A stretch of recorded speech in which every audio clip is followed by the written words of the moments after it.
Sekretaris Pimpinan Cabang Muhammadiyah Bumbularjo, Yogyakarta. Assalamualaikum warahmatullahi wabarakatuh. Halo teman-teman semua. Kami dari kelompok A5 sedang berada di kediaman Bapak Muhammad Dai Iskandar untuk kami akan berbincang-bincang mengenai tema kami, yakni bijak menyikapi perbedaan pendapat antara orang tua dan anak. sebelumnya. Persilakan kami perkenalkan diri terlebih dahulu. Saya Firdaus Fadila dan rekan saya. Saya Aulia Dina Aulia. Kami dari Prodi D3 Radiologi semester 3 Universitas Aisyah Yogyakarta. Dan kepada narasumber kami Bapak Muhammad Dai, silakan memberikan perkenalan singkat. Assalamualaikum warahmatullahi wabarakatuh. Kami Muhammad Dai Iskandar selaku Sekretaris Pimpinan Cabang Muhammadiyah Bumbularjo, Yogyakarta. Terima kasih Bapak Dai. Kemudian langsung saja kita masuk ke sesi pertanyaan. Ya. Untuk pertanyaan pertama, boleh diceritakan dengan singkat menurut Bapak definisi anak itu seperti apa? Oke. Anak itu dalam bahasa Arab aulad, yaitu makhluk Allah yang dijadikan bagian pelengkap dalam dan penyempurna dalam sebuah rumah tangga.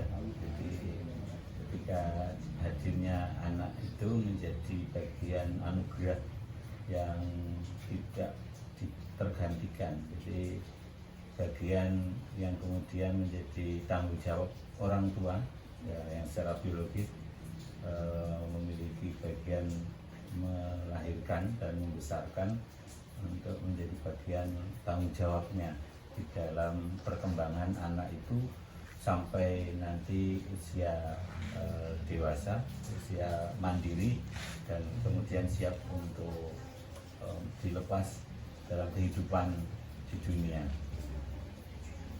Pertanyaan kedua kan tadi kita sudah mendengar tentang definisi anak. Ya. Kemudian menurut Bapak definisi tentang orang tua itu yang seperti Ya. apa? Orang tua itu adalah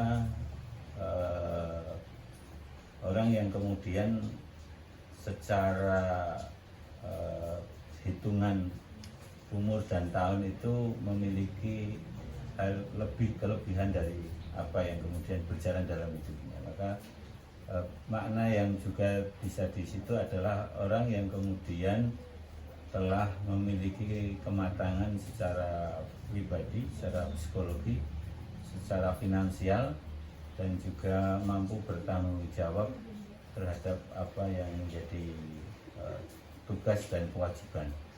Serta juga bermakna orang tua adalah pasangan yang kemudian bersama di dalam mahligai pernikahan dan di situ kemudian bersama membina rumah tangga dan sampai pada lahirnya anak keturunan dan juga menjadi bagian kehidupan yang sampai pada akhirnya orang tua mungkin lebih dulu meninggalkan dari anak-anaknya tetapi telah memiliki kewajiban dan mengoptimalkan potensinya untuk kehidupan keluarga.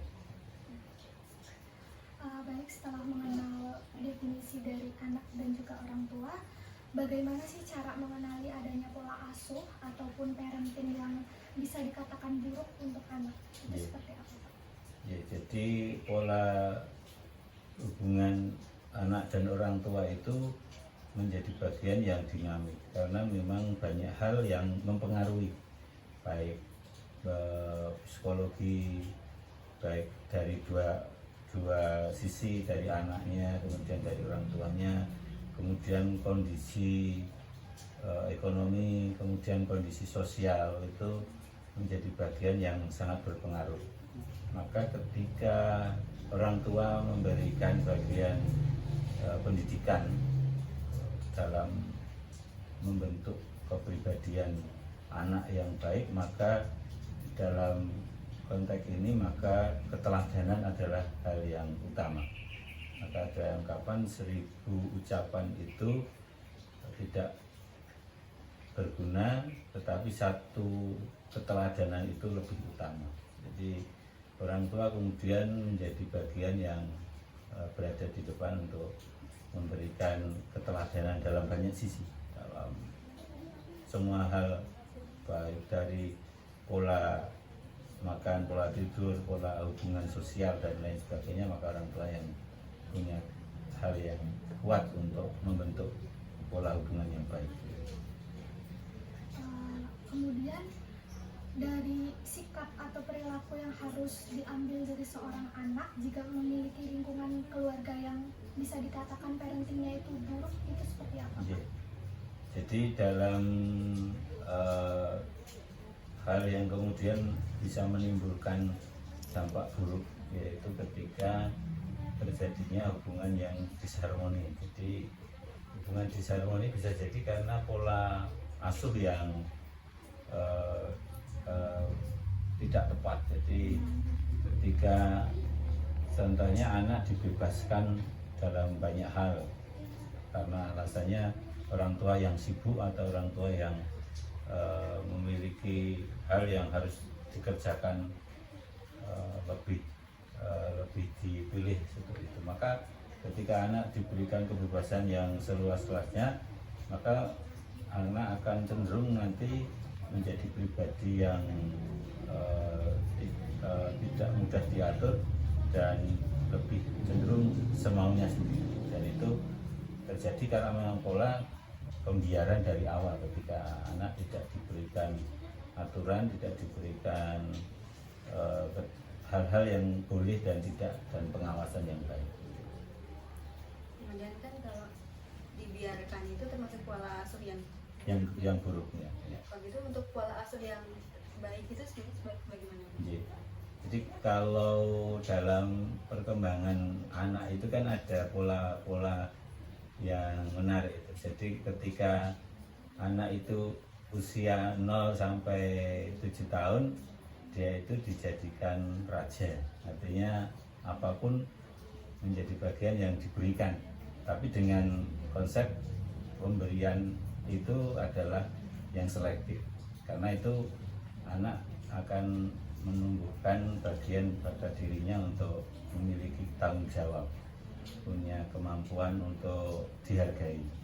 Kemudian anak 7 sampai 14 tahun itu dijadikan anak itu adalah layaknya bawahan atau anak buah. Jadi orang tua berkuasa penuh, jadi pengaturan itu.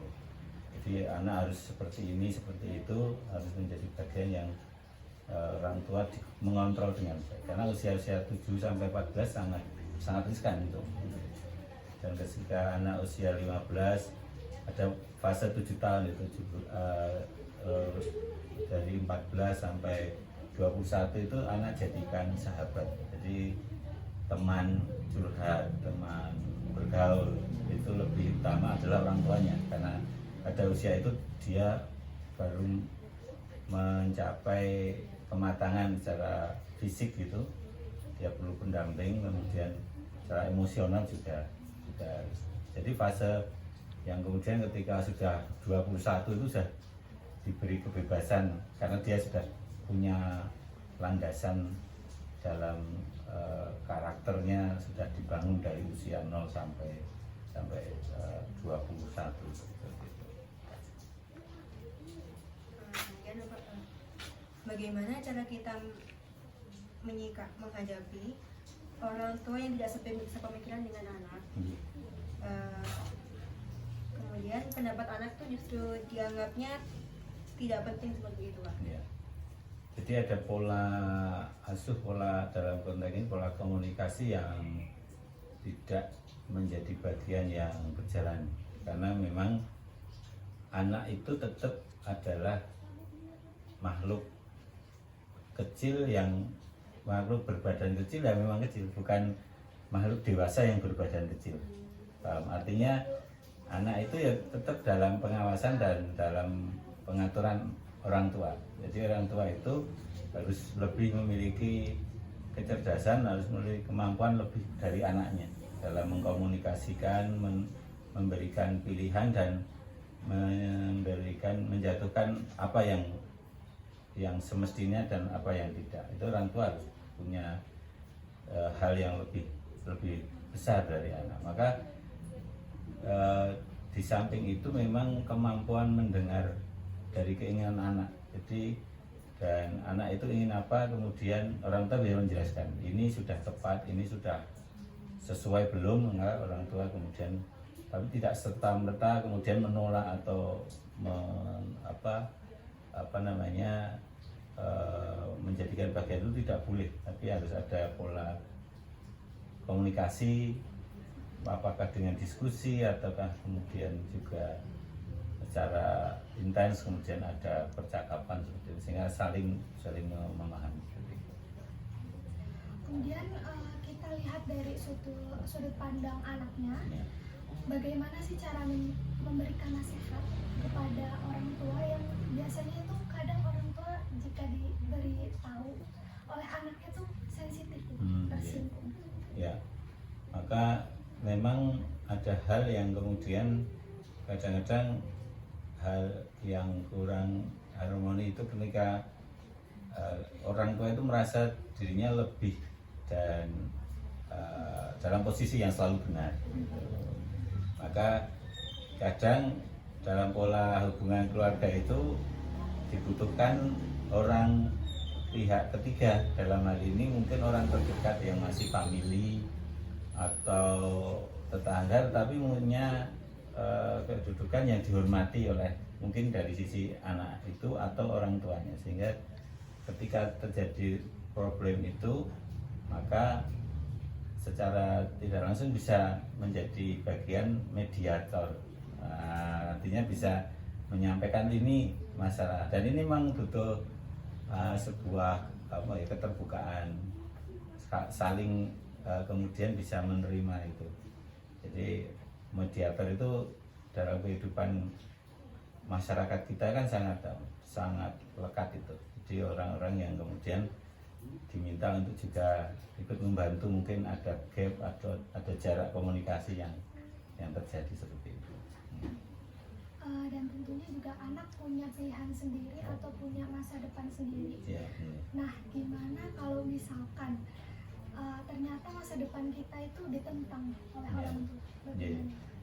Jadi dalam banyak hal itu kan dogmatis, memang anak itu tidak boleh menentang orang tua. Jadi itu durhaka.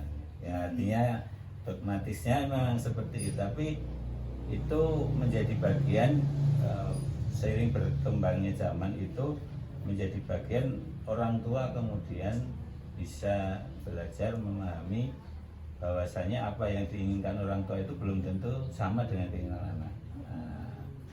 Dan kemampuan kemudian anak ketika menyampaikan mengapa pilihannya bukan X tapi Y, misalnya seperti itu memang harus dikomunikasikan dengan baik. Jadi hal yang kemudian tidak akan terjadi ketika ada komunikasi yang dua arah ya. Jadi saling kemudian memahami itu. Dan ini memang sepertinya sederhana tapi rumit, karena di sana di banyak tempat itu memang ya bukan konflik ya, artinya perbedaan antara orang tua dan anak dalam mengambil pilihan itu, orang tuanya seperti apa, anaknya seperti itu. Maka memang kalau kerekatan hubungan sosial itu ada, biasanya itu ada mediator, ada orang yang bisa jadi saudara atau temannya orang tua itu, yang mungkin tante atau om yang dekat dengan mereka yang menjadi mediator untuk. Bahkan di masyarakat ini terdapat kutipan seperti orang tua itu terkadang menjadi pembunuh bagi mimpi anaknya seperti itu. Bapak itu seperti apa? Jadi pernyataan yang tidak 100% benar dan tidak 100% benar salah. Jadi ungkapan itu kan terjadi bila kemudian hanya pada satu pilihan. Artinya kalau tidak melakukan ini maka yang terjadi seperti ini. Jadi sebenarnya kan ketika tidak melakukan ini ada hal lain yang nanti bisa didapatkan gitu.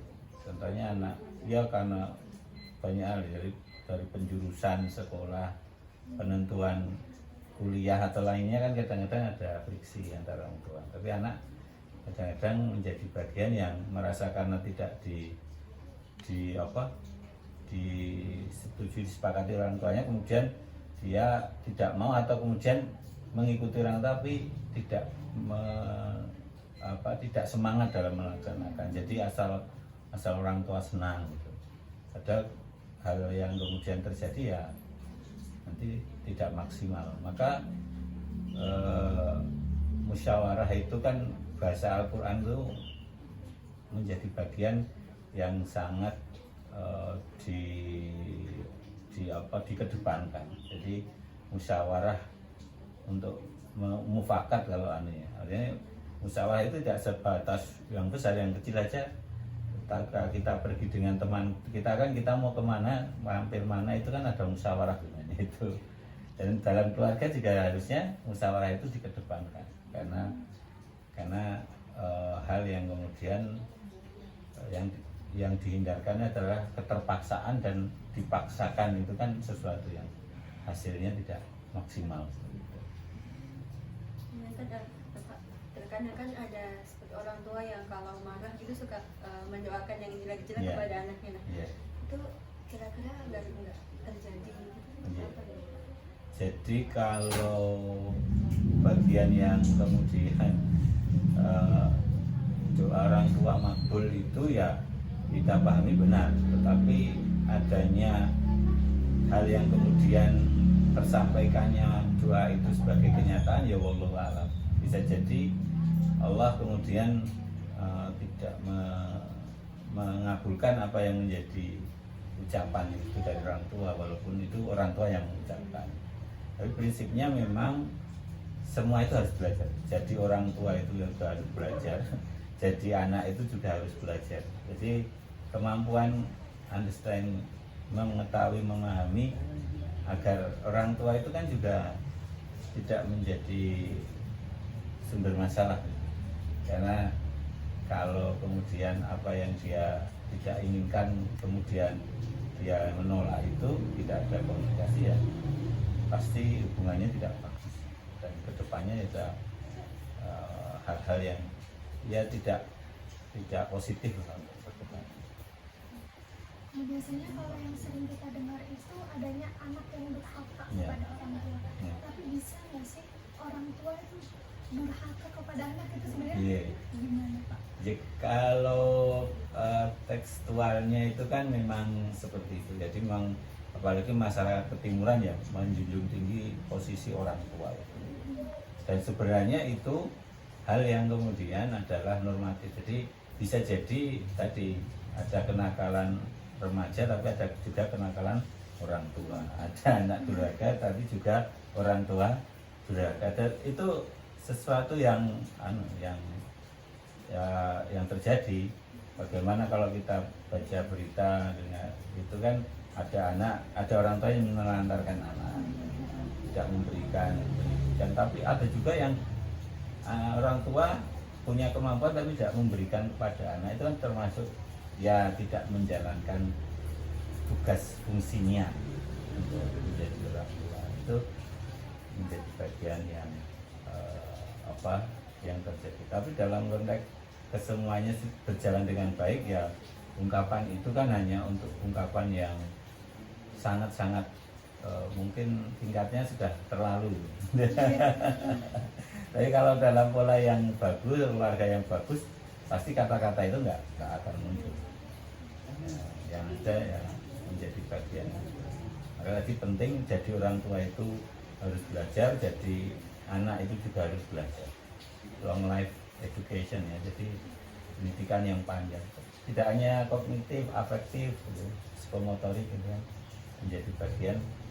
Orang melakukan sesuatu itu ada dasar ilmunya, ada dasar pengetahuannya sebagai dasar untuk Kalau menurut pandangan Muhammadiyah sendiri, itu apakah ada dosa orang tua terhadap anak? Iya. Kalau konteks dosa itu kan sebenarnya konteks ilahiyah, jadi hubungan dengan sang khalik ya. Kalau bagian sebenarnya segala sesuatu yang tidak dikerjakan atau menjadi bagian yang diabaikan itu kan sebenarnya sudah jatuhnya pada dosa.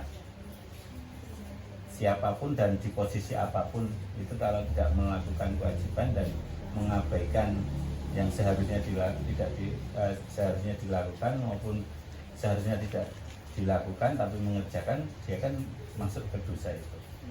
Dan konteksnya juga karena sama-sama manusia ya, orang tua juga manusia, anak juga manusia. Jadi al insan itu manusia, ma'al khotok wa nisyan, tempatnya lupa dan salah. Jadi konteksnya ya memang dalam, kalau Muhammadiyah kan merujuknya tetap dalam agama Islam, merujuk ila Quran dan Sunnah tentang bagaimana posisi orang tua yang berdosa jika tidak menafkahi, tidak memberikan kasih sayang, tidak memberikan perhatian kepada anaknya, mengabaikan, itu dosa. Anak yang tidak berbakti, tidak hormat, itu juga bisa jadi kesalingan, sama-sama bisa jadi dosa. Kami ini pertanyaan terakhir Oh ya, iya, Pak. ya. Jika terjadi perbedaan pendapat antara orang tua dan anak, bagaimana cara paling bijak dalam menyikapi hal tersebut? Iya. Jadi menjadi kata kunci itu komunikasi. Semuanya itu dalam banyak sisi, banyak hal, ketika ada komunikasi, ada imbal balik, menjadi bagian saling mengungkapkan, saling mendengarkan, kemudian mencari solusi yang terbaik, itu pasti akan menemukan jalan keluar yang sama-sama win-win solution. Jadi sama-sama merasa itu menjadi bagian yang saling diterima. Maka kalau ada hal yang berbeda itu bisa jadi karena memang ada proses komunikasi yang tidak dijalinkan, sehingga ya jadi dibatin, aliran kebatinan. Jadi ini ya, pokoknya saya seperti ini, pokoknya saya seperti itu kan. Jadi lalu kemudian berjalan sendiri terjadi, yaitu pasti friksi atau masalah-masalah yang terjadi karena tidak adanya komunikasi yang baik. Baik, kepada narasumber kami, terima kasih Bapak Muhammad Iskandar Ya. yang telah memberikan waktu dan tempat serta memberikan kita ilmu yang sangat bermanfaat. Bermanfaat. Kemudian poin penting yang bisa kita ambil dari tema kita pada hari ini, bijak dalam menyikapi perbedaan pendapat antara orang tua dan anak, yaitu dengan pentingnya berkomunikasi, saling mengemukakan pendapat, saling terbuka, dan juga mencari solusi bersama. Kemudian jika tidak bisa, kita bisa menggunakan mediator. Mediator yang dimaksud di sini yaitu bisa dengan keluarga ataupun orang terdekat yang bisa dipercaya. Sekian podcast kita pada hari ini. Wassalamualaikum warahmatullahi wabarakatuh.